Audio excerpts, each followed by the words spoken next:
Hello అండి, అందరూ ఎలా ఉన్నారు? బాగున్నారా? మేము కూడా బాగున్నాము. సో ఈరోజు వ్లాగ్ అయితే ఇక్కడ మధ్యాహ్నం నుండి స్టార్ట్ అయిందండి. టైము 3:30 అలా అవుతుంది. అండ్ నైట్ డిన్నర్ అయ్యే వరకు కూడా నేను వ్లాగ్ అయితే షూట్ చేశాను అనమాట. సో మొత్తం వ్లాగ్ అంతా షేర్ చేస్తాను. అలాగే నా లైఫ్ గురించి కొన్ని ఇంపార్టెంట్ విషయాలు ఈ వీడియోలో అయితే షేర్ చేస్తాను, నేను మీకు చెప్పినట్టుగా. సో చూడండి లాస్ట్ వరకు. అండ్ ఇక్కడైతే మేము కొబ్బరి బొండం తీసుకున్నామండి. నాకు కొన్ని తీసుకోవాల్సిన ఐటమ్స్ అవి ఉన్నాయన్నమాట. వెజిటేబుల్స్ తీసుకోవాలి అది.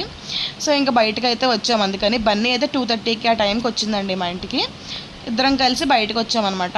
ఇక్కడ కొబ్బరి బొండం కనిపిస్తే కొబ్బరి బొండం తాగుతున్నాం. అలా నడిచామండి, కంపల్సరీ అలా తిరిగామన్నమాట ఏమైనా తీసుకుందామని. బట్ వెజిటేబుల్స్ పెట్టలేదండి, అంటే 3:30 కదా మేము బయటకు వచ్చింది. ఎలాంటి వెజిటేబుల్స్ పెట్టలేదు. పిల్లలు స్కూల్ దగ్గరికి అయితే మళ్ళీ 4:20 ఆ టైంకి స్కూల్ దగ్గరికి వెళ్ళాలి. సర్లే అని చెప్పేసి ఇంక ఇంటికి వెళ్ళలేదు. ఇంకా పిల్లలు స్నాక్స్ బాక్స్లోకి అయితే స్వీట్ కార్న్ తీసుకుందామని చూస్తున్నానండి.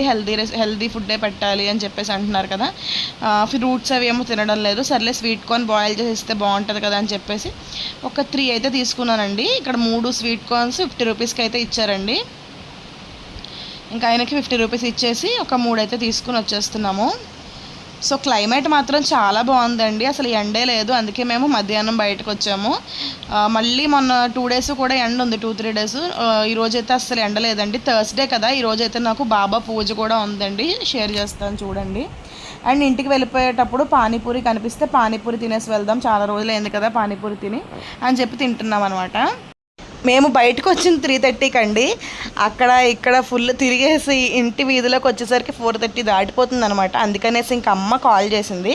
సర్లే ఇంకా నేను ఎలాగో ఇంటికి వెళ్ళిపోతున్నాను కదా, పిల్లల్ని తీసుకుని వస్తాను అటు నుంచి అటు అని చెప్పేసి అందనమాట. అందుకనేసి ఈ పానీపూరి దగ్గర ఆగి హాయిగా మేమైతే తింటున్నాము. ఎలాగో అమ్మ తీసుకొస్తానంది కదా అని చెప్పేసి. టైము 4:20, 4:15 అలా అయిపోయింది. నేను బన్నీ అయితే ఇంకా పానీపూరి తినడం అయిపోయిందండి, ఇంటికి వెళ్ళిపోతున్నాము. సో ఇక్కడ మేము వెళ్ళేసరికి అమ్మ అయితే పిల్లల్ని తీసుకుని వచ్చేసింది అనమాట. కింద నుంచున్నాము. మా ఆశ్రిత్ బాబు ఏమో రాను రాను అని గోల్ చేస్తున్నాడు, అమ్మమ్మతో వెళ్ళిపోతానని. ఇంకా వాడు ఏడవడం చూసి మా శ్రీయాంశి పాప కూడా వెళ్ళిపోతాను, అమ్మమ్మ ఇంటికి వెళ్తానని పట్టుకుందండి. పిల్లలకు కూడా ఇదిగోండి నార్మల్ పానీపూరీస్ ఒక 3-4 తీసుకుని వచ్చామన్నమాట. శ్రీయాంశి పాప అసలు ఏడవపోదునండి, మా ఆశ్రిత్ బాబు వెళ్ళిపోతాను అని గోల్ చేయడంతో అది కూడా ఫుల్ ఏడు చేసింది అనమాట. అమ్మ మళ్ళీ వచ్చి దాన్ని తీసుకెళ్ళింది. సర్లే హోంవర్క్స్ చేసేసి ఉంటారు, అప్పుడు తీసుకెళ్దులే నువ్వు అని చెప్పేసి అమ్మ తీసుకెళ్ళింది అనమాట. హోంవర్క్స్ చేసేసి అన్నం పెడతానని చెప్పేసి. ఇక్కడైతే నేను బట్టలు ఉన్నాయండి, చాలా బట్టలు అయిపోయి వాషింగ్ మిషన్లో వేద్దామని చెప్పేసి అనుకుంటున్నాను, కానీ వేయలేదు. నిన్నంతా అలాగే మర్చిపోయాను వేయడం. సర్లే అని ఈరోజు అయితే వేస్తున్నాను అనమాట. అటు ఈ 2 డేస్ కూడా కొంచెం హెడేక్ కదా, చిన్న వర్షం వచ్చినా మొన్న వర్షం ఉంది, నిన్న వర్షం ఉంది, ఈరోజు వర్షం లేదు. ఉతకడానికి భయం వేసేస్తుంది నాకు. ఇంకా ఈరోజు వర్షం లేదు, ఏమీ లేదు. బట్టలు కూడా ఇంకా చాలానే ఉండిపోయి, పిల్లల యూనిఫామ్స్ కూడా ఉండిపోయాయి. మళ్ళీ రేపు స్కూల్కి అవసరం కదా అని చెప్పేసి వేస్తున్నానండి. సో బట్టలు అయితే వేసేస్తున్నానండి ఇందులో. తర్వాత మేము ఇప్పుడు వెజిటేబుల్స్కి వెళ్దాం అనుకుంటున్నాము. ఇందాక బనితో వెళ్ళినప్పుడు లేవు కదా, అందుకే ఇప్పుడు మా హస్బెండ్ తీసుకెళ్ళమని చెప్పేసి అన్నాను అనమాట. అయితే ఇప్పుడు కాసేపు నా స్టోరీ షేర్ చేస్తానండి. తర్వాత మళ్ళీ గురువారం కదా, పూజ అవి ఉన్నాయి. సో నేను ఎక్కడి వరకు చెప్పానో, ఆశ్రిత్ బాబుని తీసుకుని మేము వేరే ఊరైతే వెళ్ళామండి. అయితే మా హస్బెండ్ వర్క్ పర్పస్ మేము వెళ్ళామండి. అక్కడైతే మీకు హౌస్ రెడీగా ఉంది, మీరు వచ్చి సామాన్లతో పాటు వచ్చేయండి అంటే పెద్ద వ్యాన్ తోటి సామాన్లు వేసుకుని మరి మేమైతే వెళ్ళిపోయామండి. నేను ఇక్కడ స్క్రీన్ పైన ఒక ఇల్లు ఇస్తున్నాను చూడండి ఎగ్జాంపుల్కి. ఇలా ఉందన్నమాట ఇంచుమించుగా. అది ఎంత ఘోరంగా ఉందంటే పాతకాలపుది, పురుగులతోటి, జర్రులతోటి, బల్లులు, ఎలకలతోటి ఉందన్నమాట. అయితే వాళ్ళు ఏం చెప్పారంటే, మేము బాగు చేయిస్తాము, మేము వర్కర్స్ని మాట్లాడాము, ఇల్లు మేము రీమోడల్ చేయిస్తున్నాము, అందుకే మీకు ఇది ఇచ్చాము, మీరు ఇందులో ఉండండి, ఒక 10 days 15 days ఉండండి, మేమైతే మీకు బాగు చేయించిస్తామని చెప్పారు. అయితే 10 days 15 days ఏమో కానీ నిజంగా 1 hour కూడా అందులో మేము ఉండలేకపోతున్నాం అనమాట. అంతకుముందు ఎప్పుడు ఉండలేదు. మాకైతే ఒక పక్కన కోపం, ఒక పక్కన బాధ అండి. అది ఊరి చివర ప్రాపర్టీ అండి, ఊరి చివరకు ఉంటుంది. సో వాళ్ళు ఒక ఇల్లు కట్టుకున్నారు సెపరేట్గా, అండ్ మాకైతే ఆ చివరి రూమ్ ఇస్తే మేము అందులో ఒక నైట్ పడుకున్నాము. మా ఆశ్రిత్ బాబు కింద పడిపోయాడు అనమాట. ఒక మడత మంచం మీద ఇరుక్కుని పడుకున్నాము మేమిద్దరం. అండ్ మా హస్బెండ్ ఒక సన్న దాని మీద ఏదో పడుకున్నారు. ఇంకా వాళ్ళకి మేము చెప్పేసాం, మేము ఇక్కడ ఉండము, వెళ్ళిపోతాం అన్నట్టుగా చెప్తే వాళ్ళైతే మాకు ఒక రూమ్ అయితే, వాళ్ళ పర్సనల్ రూమ్ అయితే ఇచ్చారు. అంటే జస్ట్ నైట్ పడుకోవడానికి అన్నట్టుగా ఇచ్చారనమాట. మీరు ఇక్కడ హౌస్ వెతుక్కునే వరకు మీరు ఇక్కడ ఉండొచ్చు మా ఈ ఇంట్లో అని చెప్పేసి ఇచ్చారు. బట్ నైట్ పడుకోవడానికే కదా, మార్నింగ్ అంతా పిల్లాడితో అక్కడే స్పెండ్ చేయాలి. అండ్ ఇక్కడ నేనైతే ఒక స్వీట్ ప్రిపేర్ చేస్తున్నానండి బాబా గారి కోసం. బాబా పూజ చేస్తున్నాను కదా గురువారం, ఒక స్వీట్ అయితే ప్రిపేర్ చేస్తున్నాను, చూస్తూ ఉండండి. ఇది నా ఓన్గా ట్రై చేశాను అనమాట. చాలా బాగా వచ్చిందండి నిజంగా స్వీట్, నేను ఎక్స్పెక్ట్ కూడా చేయలేదు. ఇది కాజు హల్వా అండి, కాజు హల్వా ప్రిపేర్ చేస్తున్నాను. ఇందులో మనం కార్న్ ఫ్లోర్లు, గ్రీన్ ఫ్లోర్లు, ఏ ఫ్లోర్లు వేయాల్సిన అవసరం లేదు. చాలా టేస్టీగా ఈ కాజు హల్వా అయితే వచ్చింది. మా ఇంట్లో వాళ్ళందరికీ నచ్చిందనమాట. నేను కొంచెమే చేశాను, ఫస్ట్ టైం ట్రై చేస్తున్నానని. బట్ వాళ్ళైతే ఇంకా కొంచెం చేయొచ్చు కదా, చాలా బాగా వచ్చిందని కూడా అన్నారు. సో ఎక్కడ దాకా చెప్పాను. అయితే మొత్తానికి మేము ఇల్లు వెతుక్కుంటామని చెప్పేసి వాళ్ళకైతే చెప్పాను. అయితే ఇప్పుడు మీలో కొంతమందికి అక్కడ అసలు మా హస్బెండ్ ఏ వర్క్ పర్పస్ మీద అయితే మమ్మల్ని తీసుకెళ్లారని డౌట్ రావచ్చు. సో ఎవరికైనా ఆ డౌట్ వచ్చి ఉంటే నేను నెక్స్ట్ వీడియోలో షేర్ చేస్తాను. ఇప్పుడు వచ్చేసి మనము కొంచెం సేపు స్వీట్ గురించి మాట్లాడుకుందాము, తర్వాత మళ్ళీ ఈ స్టోరీ కంటిన్యూ చేస్తాను, చూస్తూ ఉండండి. ఇప్పుడు నేనైతే కాజు ఫ్రై చేసుకున్నాను కదండి, దాంట్లోకి ఒక యాలక వేసుకుని మిక్సీ పట్టుకుని పక్కన పెట్టుకున్నానండి. అంటే ఇది తక్కువ క్వాంటిటీ కాబట్టి ఒక యాలక మాత్రం తీసుకుంటే సరిపోతుంది. తర్వాత ఇంకా షుగర్ కూడా మనం ఇంచుమించుగా కాజు ఎంత తీసుకున్నామో, నేనైతే చాలా తక్కువ తీసుకున్నాను కదా, అందుకే పక్కా మెజర్మెంట్స్ అవి ఏం చేయట్లేదు. ఎంత తీసుకున్నాం జీడిపప్పు అంతే షుగర్ కూడా తీసేసుకుని అంతే వాటర్ కూడా తీసుకోవాలి. అన్ని ఈక్వల్ క్వాంటిటీస్లోనే తీసుకున్నాను, ఇంచుమించుగా అటు ఇటుగా తీసేసుకుని ఇంకా ఇదిగోండి ఇది కరగబెట్టేసుకుని మంచిగా ముద్ర తీగపాకం వచ్చే వరకు చేసుకోవాలి. తర్వాత ఈ కాజు పౌడర్ ఉంది కదండి, దీంట్లోకి అయితే మిల్క్ వేసేసుకుంటున్నాను, కాచి చల్లార్చిన పాలు ఇవి. ఈ మిల్క్ వేసుకుని మళ్ళీ ఒకసారి పేస్ట్ చేసి పక్కన పెట్టుకున్నానండి. ఇప్పుడు ఇది పాకం వచ్చిన తర్వాత నేను ఆ కాజు అయితే ఇందులో వేసుకుంటాను. ఈ లోపు కొంచెం నెయ్యి వేసుకున్నానండి. ఈ పాకంలోకి అయితే కంపల్సరీ నెయ్యి అయితే వేసుకోండి ఈ స్టేజ్లో ఉన్నప్పుడు. అండ్ మళ్ళీ ఇంకొక రెండోసారి కూడా కొంచెం నెయ్యి వేయాల్సి ఉంటుంది, చెప్తాను. అండ్ స్వీట్ మాత్రం చాలా బాగా వచ్చిందండి, నిజంగా ట్రై చేయండి ఒకసారి. అయితే మేము వాళ్ళకి రెంట్ హౌస్ వెతుక్కుంటామని చెప్పాం కదా, ఈ లోపు వాళ్ళు అయితే మేము ఒక 10 డేస్ ఊరు వెళ్తున్నాము, 10-15 డేస్లో వస్తాము, మీరు తర్వాత వెళ్ళండి, అప్పటిదాకా ఇక్కడే ఉండండి, మేము పడుకోవడానికి ఇచ్చాము కదా ఆ రూమ్ వాడుకోండి అని చెప్పేసి అయితే వాళ్ళు ఆ రోజుకే వెళ్ళిపోయారండి. నిజంగా మాకు అదంతా కొత్త అనమాట. అక్కడ ఏమైనా ఆ రూమ్లో ఏమైనా కుక్ చేసుకుందామన్నా అందులో పురుగులు పడిపోయేవి, చాలా ఇబ్బంది పడుతూ ఉండేవాళ్ళము. నిజంగా మా ఆశ్రిత్ బాబుకి డయేరియా వచ్చేసిందండి, మోషన్స్, వామిటింగ్స్, నాకు, మా హస్బెండ్కి, మా ఆశ్రిత్కి ముగ్గురికి కూడా.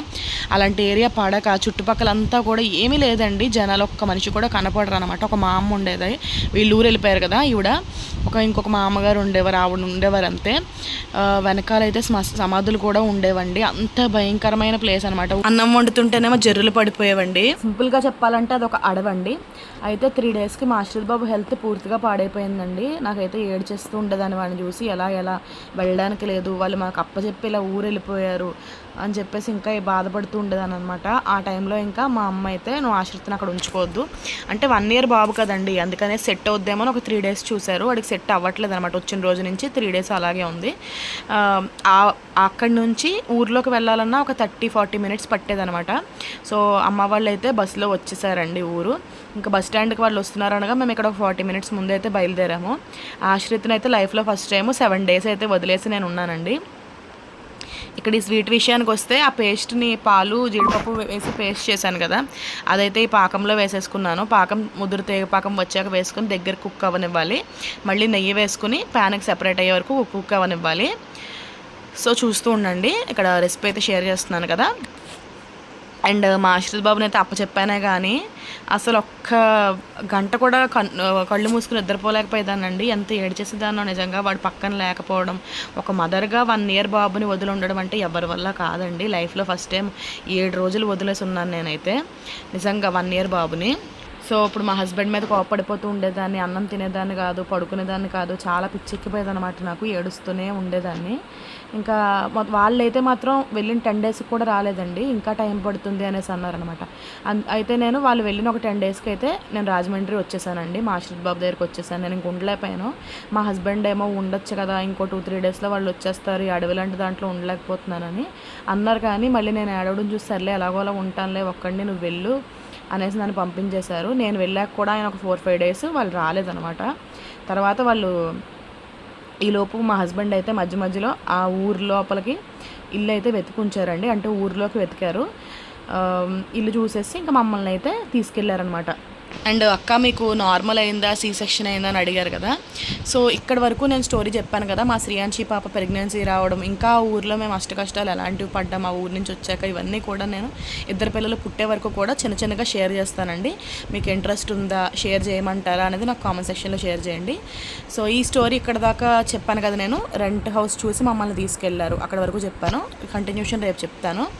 అండ్ ఇప్పుడు నాకు సిజేరియనా నార్మల్ అని అడిగిన దానికైతే ఆన్సర్ చెప్దాం అనుకుంటున్నాను. నాకైతే 9th మంత్లో డాక్టర్ గారు అయితే ట్రిప్కి వెళ్ళారండి. ఇంకా 9th మంత్ వచ్చిందంటే జస్ట్ 25 days అలా టైం ఉంది. ప్రీమెచ్యూర్ బేబీ లాగా పుట్టేశాడు ఆశ్రిత్. అయితే నాకు వేరే హాస్పిటల్ సజెస్ట్ చేశారనమాట, వాళ్ళకి తెలిసింది. సో అక్కడికి వెళ్ళి చూపించుకుంటే ఉమ్మనీరు లేదు, అర్జెంటుగా సీ సెక్షన్ చేసేస్తామని చెప్పేసి అన్నారండి.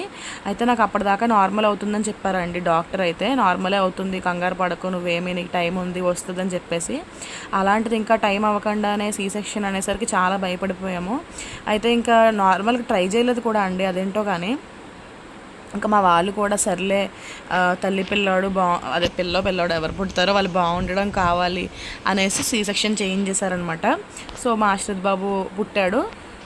చాలా హ్యాపీగా అనిపించింది మాకు, సర్లే ఏదైతేనే అనేసి. ఇంకా స్వీట్ కంప్లీట్ అయిపోయిందండి ప్రసాదం కోసం. నేనైతే ఇక్కడ పువ్వులు తీసుకున్నాను. నేను ఇందాక బయటకు వెళ్ళినప్పుడు వెజిటేబుల్స్ పువ్వులు తెచ్చుకున్నాను. పువ్వులన్నీ కూడా ప్లేట్లో వేసుకుంటున్నాను పూజ చేసుకోవడానికి. చూసారా, మీతో మాట్లాడుతూ నేనైతే స్వీట్ చేసేసాను. ఇంకా పూజ కూడా స్టార్ట్ చేసేసుకుంటున్నాను. ఇంకా అలా మా ఆశ్రిత్ బాబు పుట్టినప్పుడు నాకు ఆపరేషన్ అయిందండి. నాకు ఇంకా వెయిట్ చేసి ఉంటే నార్మల్ అయ్యేదో లేదు, నా హెల్త్ ఇష్యూ ద్వారా నాకు సీ సెక్షన్ అయ్యేదో నాకు తెలియదు, కానీ మొత్తానికి సీ సెక్షన్ అయింది. 2 సీ సెక్షన్లే అయ్యాయి నాకు. ఆపరేషన్ అంటే నార్మల్ మాటలు ఏం కాదండి. సీ సెక్షన్ అయిన వాళ్ళకి, ఆ పెయిన్ భరించిన వాళ్ళకి తెలుస్తుంది. నార్మల్ ఇది కాదు, 2 డెలివరీస్ కష్టమే. ఒక మదర్ అంటేనే అది కదా, పునర్జన్మ అంటారు కదా. కానీ మనం డెలివరీ అయిపోయిన తర్వాత కూడా నరకం చూడాలండి. ఆపరేషన్కి అయితే, నార్మల్కి అయితే డెలివరీ వరకే ఉంటుంది ఆ ప్రాబ్లము. వన్స్ డెలివరీ అయ్యాక అంటే చిన్న చిన్న ప్రాబ్లమ్స్ ఉంటాయి, ఉండవు అనట్లేదు, ఖచ్చితంగా ఉంటాయండి నార్మల్కి కూడా. కానీ ఆపరేషన్కి ఉన్నంతకన్నా పర్వాలేదని నా ఒపీనియన్ అండి. ఎందుకంటే మన బాడీని హాఫ్ కోసేసినట్టుగా, రంపంతో కోసేసినట్టుగా ఉంటుందండి. మత్తు విడిపోతుంటే ఇప్పుడు ఎవరైనా కత్తితో పొడి చేశారనుకోండి పోట్లు, మనకి స్పృహలో ఉన్నప్పుడు ఎలా ఉంటుంది నొప్పి, అలా బాడీని సగం చేసేస్తే ఎలా ఉంటుందో అలాంటి పెయిన్ అయితే అనిపించిన వాళ్ళకే తెలుస్తుంది. ఎంతోమందికి మీలో కూడా ఆపరేషన్ అయి ఉంటుంది. నాకు వాళ్ళైతే కామెంట్ చేయండి ఎవరెవరికి మీలో సిజేరియన్ అయిందో. నేను పూజ చేసుకున్న తర్వాత అమ్మ వాళ్ళ ఇంటికి వెళ్ళానండి. అమ్మ వాళ్ళు అయితే లాస్ట్ వీక్ చపాతీ చేశారు. నేను కరెక్ట్గా దేవుడు పూజ చేసుకున్నప్పుడు మళ్ళీ ఈ వీక్ కూడా చపాతీ చేశారు. అదేంటో మరి లాస్ట్ థర్స్డే ఇంకా చపాతీ తింటున్నాను. మా శ్రీయాంశి పాపవి, ఆశ్రిత్ బాబువి ఫొటోస్ అయితే బన్నీ ఇలాగా అంటిస్తుందండి. అంటే వాళ్ళకి చిన్న ప్రాజెక్ట్ మా శ్రీయాంశి పాపకు చెప్పారు. ముందు డైరీస్ అయితే అంటించేసి ఆ శ్రీయాంశి పాపది సంబంధించిన ప్రాజెక్ట్ అయితే చేసిందనమాట. మనం లైఫ్లో ఒకలా ఉంటుందని ఎక్స్పెక్ట్ చేస్తే దానికి ఆపోజిట్ జరుగుతుందండి. దానికి ఎగ్జాంపుల్ అయితే మా స్టోరీ అండి.